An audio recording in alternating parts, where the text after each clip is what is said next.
Hello friends, welcome to secret of சமையல். இன்னைக்கு நம்மளோட சேனல்ல நாம பார்க்க போறது ரொம்ப ஈஸியான ஒரு பாதுஷா ரெசிபி. பிகினர்ஸ் கூட ரொம்ப ஈஸியா செஞ்சிடலாம். இந்த பாதுஷா செம்ம சாஃப்டா ஜூசியா ரொம்ப சுகரியா இல்லாம அருமையா இருக்கும். இந்த பாதுஷா தகட்டவே தகட்டாது. இப்ப வந்துட்டு சூடா இருக்குது. இப்ப வந்துட்டு ரொம்ப ஜூசியா இருக்கும். இன்னும் கொஞ்ச நேரம் ஆறுனதுக்கு அப்புறம் பாத்தீங்கன்னா கரெக்டா செட் ஆகி சூப்பரா இருக்கும். பாருங்க எவ்வளவு ஜூசியா சாஃப்டா தெரியுதுல பார்க்கும்போதே.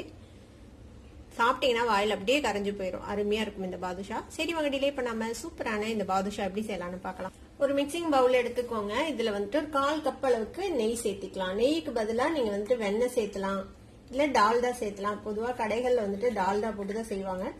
டால்டாவுல ஹெல்த்தி இல்ல, அதனால நீங்க வெண்ணெய் இல்லைன்னா நெய் சேர்த்திக்கோங்க. இது கூடவே ஒரு 1/4 டீஸ்பூன் அளவுக்கு குக்கிங் சோடா, பஜ்ஜி போண்டா இட்லி மாவுக்கெல்லாம் போடுவோம்ல அந்த குக்கிங் சோடா. கூடவே ஒரு பிஞ்ச் ஆஃப் உப்பு சேர்த்திக்கோங்க. 2 பிஞ்ச் அளவுக்கு சர்க்கரை. இதை வந்துட்டு நம்ம நல்லா பீட் பண்ணிக்க போறோம். இது நல்ல வெளிர் நிறமா இந்த நெய் வந்துட்டு மாறணும். அது வரைக்கும் நம்ம இது வந்துட்டு நல்லா இந்த மாதிரி மிக்ஸ் பண்ணிக்கோங்க. நல்லா இந்த மாதிரி பீட் பண்ணி மிக்ஸ் பண்ணிக்கணும். அந்த மாதிரி ஒரு 2 நிமிஷம் பீட் பண்ணோம்னா இந்த நெய் வந்துட்டு ஒரு மாதிரி வெண்ணெய் மாதிரி கலர் மாறிடும், வெளிர் நிறமா. இந்த அளவுக்கு நல்லா பீட் பண்ணிக்கோங்க. இப்ப இதுல நம்ம வந்துட்டு 1/2 கப் அளவுக்கு மைதா மாவு சேர்த்திக்க போறோம். இந்த கப் வந்துட்டு 250 ml அளவு கப்பு, 1/2 கப் சேர்த்திக்கலாம். இத வந்துட்டு இந்த நெய்யோட சேர்த்து மிக்ஸ் பண்ணி விடலாம்.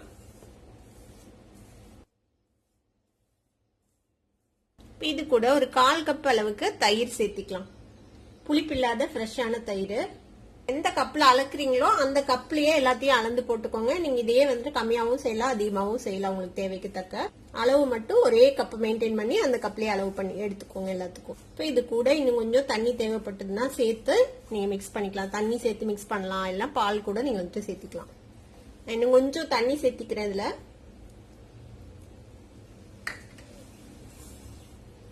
ஒரு 1 டேபிள் ஸ்பூன் அளவுக்கு தண்ணி சேர்த்திருக்கிறேன். சாஃப்டான ஒரு டவ்வா நம்ம வந்துட்டு ரெடி பண்ணிக்கணும். இந்த மாதிரி பாருங்க நம்மளோட டவ் வந்துட்டு ரெடி ஆயிடுச்சு. இந்த மாதிரி பிரிச்சு பாத்தீங்கன்னா இந்த மாதிரி உள்ளுக்குள்ள வந்துட்டு ஒரு மாதிரி லேயர் லேயரா இருக்கும். இதுதான் கரெக்டான கன்சிஸ்டன்சி. ஒரு தட்டு போட்டு மூடி ஒரு 10 நிமிஷம் அப்படியே ஊற விட்டுடலாம். இது இப்படியே இருக்கட்டும். மாவு ஊறட்டும். அதுக்கு இடையில நம்ம வந்துட்டு சர்க்கரை பாகு ரெடி பண்ணிடலாம். நான் வந்துட்டு ஒரு 3/4 கப் அளவுக்கு சர்க்கரை எடுத்திருக்கிறேன். இந்த சர்க்கரை முழுகிற அளவுக்கு தண்ணி ஒரு 1/2 கப்புக்கும் கொஞ்சம் அதிகமா எடுத்திருக்கிறேன். இது கூடவே கொஞ்சமா குங்குமப்பூ, இது இருந்தா சேர்த்திக்கோங்க, ஆப்ஷனல். கொஞ்சமா ஏலக்காய் தூள் ஒரு 1/4 டீஸ்பூன். பாகு வந்து ஒரு கம்பி பதம் வர வரைக்கும் நம்ம வந்துட்டு ரெடி பண்ணிக்கணும். இப்போ இந்த சர்க்கரை மெல்ட் ஆகட்டும் ஃபர்ஸ்ட். உங்களுக்கு வந்துட்டு ரோஸ் பிளேவர் பிடிக்கும் அப்படின்னா நீங்க வந்துட்டு இதுல ரோஸ் எசன்ஸ் கூட சேர்த்திக்கலாம், ஏலக்காய் பிடிக்கும் பதிலா. இப்ப பாருங்க சர்க்கரை வந்துட்டு நல்லா கரைஞ்சிருச்சு. இப்ப இப்படியே இது வந்துட்டு கொதிச்சு அந்த பாகு பதம் வர வரைக்கும் நம்ம வந்துட்டு இந்த சர்க்கரை பாகை வேக வச்சுக்க போறோம். ஒரு 3 நிமிஷம் கொதிச்சிருக்குது. இப்ப நம்ம பதம் செக் பண்ணி பார்க்கலாம்.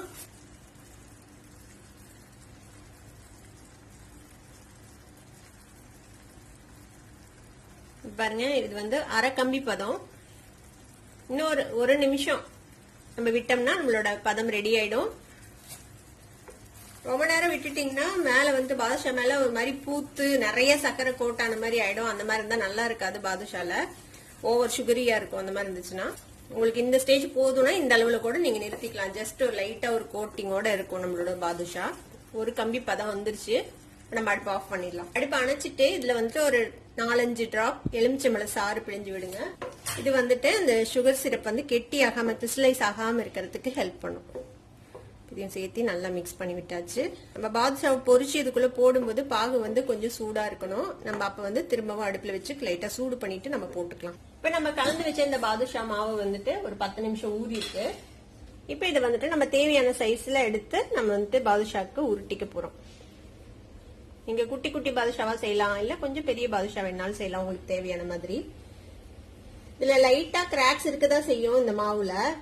இப்ப இந்த மாதிரி பண்ணிட்டு இந்த மாதிரி நடுவுல ஒரு பிரஸ் கொடுத்துக்கோங்க. இந்த மாதிரி அப்பதான் உள்ள வரைக்கும் கரெக்டா வந்துட்டு வெந்து வரும் நம்மளோட பாதுஷா. இந்த மாதிரி எல்லாத்தையும் ரெடி பண்ணி வச்சுக்கலாம். இப்ப எல்லா பாதுஷாவையும் இந்த மாதிரி நம்ம ரெடி பண்ணி வச்சாச்சு. நாம போட்ட அளவு 1/2 கப் மாவுக்கு 15 பாதுஷா கிடைச்சிருக்கு நமக்கு. இப்ப இதை எப்படி பொரிக்கலாம்னு பாக்கலாம். இப்போ ஒரு பேன்ல எண்ணெய் காய வச்சிருக்கிறேன். எண்ணெய் வந்து ஒரு மிதமான சூட்ல இருக்கணும். இப்ப இதுல வந்துட்டு நம்ம இத பாதுஷா இதை போட்டுடலாம். இந்த மாதிரி லேசா பபிள்ஸ் வரணும், அந்த அளவுக்கு தான் எண்ணெய் சூடா இருக்கணும். இந்த மாதிரி மிதமான சூட்லயே வச்சு நம்ம இதை பொரிச்சு எடுத்துக்க போறோம். கொஞ்ச நேரம் ஃப்ரை ஆனதும் அதுவே வந்துட்டு மேல வரும். ஃப்ளேம் வந்துட்டு நல்லா லோ பண்ணி வச்சுக்கோங்க. பொறுமையான சூட்ல வேகணும், அப்பதான் வந்துட்டு பாதுஷா உள்ள வரைக்கும் நல்லா வெந்து வரும். இப்போ இந்த மாதிரி மேல மிதக்க ஆரம்பிச்சதுக்கு அப்புறம் நம்ம அடுத்த சைடு டர்ன் பண்ணி போடலாம். இந்த மாதிரி 2 சைடும் டர்ன் பண்ணி போட்டு ஒரு கோல்டன் கலர் வர வரைக்கும் நம்ம இதை வந்துட்டு ஃப்ரை பண்ணிக்க போறோம். பாத்தீங்கன்னா தெரியும் நல்ல கலர் வந்துருச்சு. இந்த அளவுக்கு நல்லா பொறுமையா வச்சு வேக வச்சு எடுக்கணும். கிட்டத்தட்ட 5 to 6 நிமிஷம் ஆகும் ஒரு லாட்டும் வெந்து வர்றதுக்கு. இப்போ இதை வந்துட்டு நம்ம எண்ணெயில இருந்து எடுத்துடலாம். ஒரு சில பாதுஷா கொஞ்சம் ஷேப் வேற மாதிரி கூட வரலாம், ஆனா நமக்கு ஷேப் முக்கியம் இல்ல, நமக்கு டேஸ்ட் தான் முக்கியம்.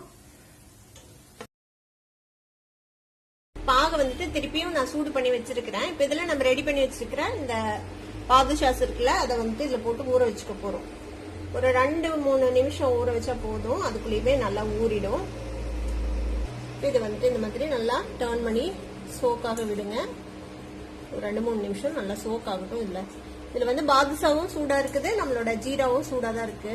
2 to 3 நிமிஷம் இந்த மாதிரி ஊற வச்சீங்கன்னா போதும். இது வந்துட்டு வேகமாவே ஊறிடும் நல்லா சூடா இருக்கிறதுனால. இப்ப இதை எடுத்து நம்ம ஒரு பிளேட்ல வச்சிடலாம்.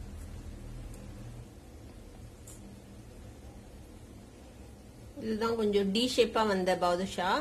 இதைத்தான் டேஸ்ட் பாக்கிறதுக்கு வச்சிருக்கேன்.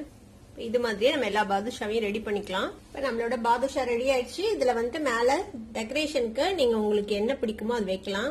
கலர் தேங்காய் சீவல் இருந்ததுன்னா அது கூட வைக்கலாம் நீங்க. நான் இன்னைக்கு வந்துட்டு கொஞ்சமா பிஸ்தா பருப்பு சீவலும் கொஞ்சமா ரோஸ் பெட்டல்ஸும் நான் வந்து மேல வைக்கிறேன்.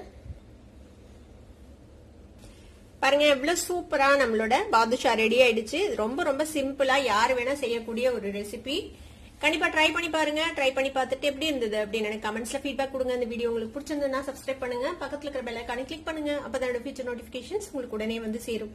லைக் பண்ணுங்க, ஷேர் பண்ணுங்க. தேங்க்யூ ஃபார் வாட்சிங் this video viewers. Bye bye.